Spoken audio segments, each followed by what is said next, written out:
Στην καρδιά της Φρεατίδας, εκεί που η πόλη συναντά τη θάλασσα, ένα γνώριμο γηπεδάκι μπάσκετ αποκτά ξανά ζωή.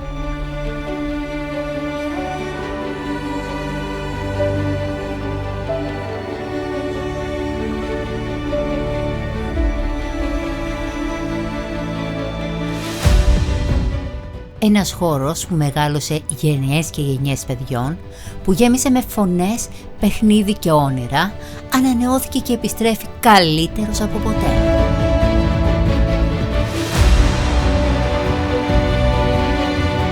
Το γηπεδάκι του Συλλόγου Διογέννης δεν είναι απλώς ένα κομμάτι ασφάλτου. Είναι σημείο συνάντησης, είναι κοινότητα, είναι ιστορία.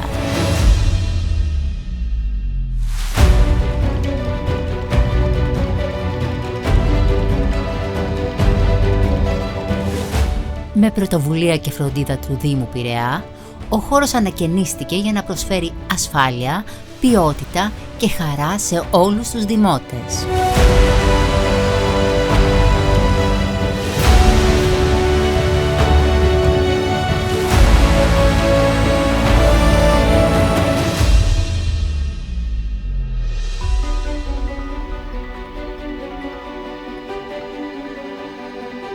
Νέα επιφάνεια, καθαρές γραμμές, έτοιμο να υποδεχτεί κάθε μικρό και μεγάλο που θέλει να παίξει, να αθληθεί, να ονειρευτεί.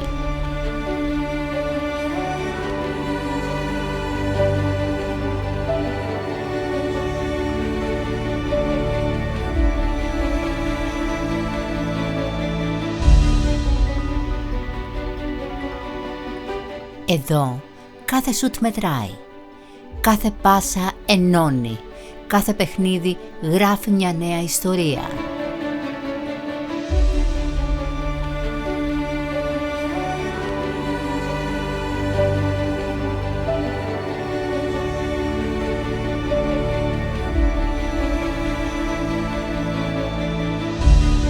Το μπάσκετ επιστρέφει στη Φρεατίδα και το γήπεδο ανήκει ξανά σε όλους.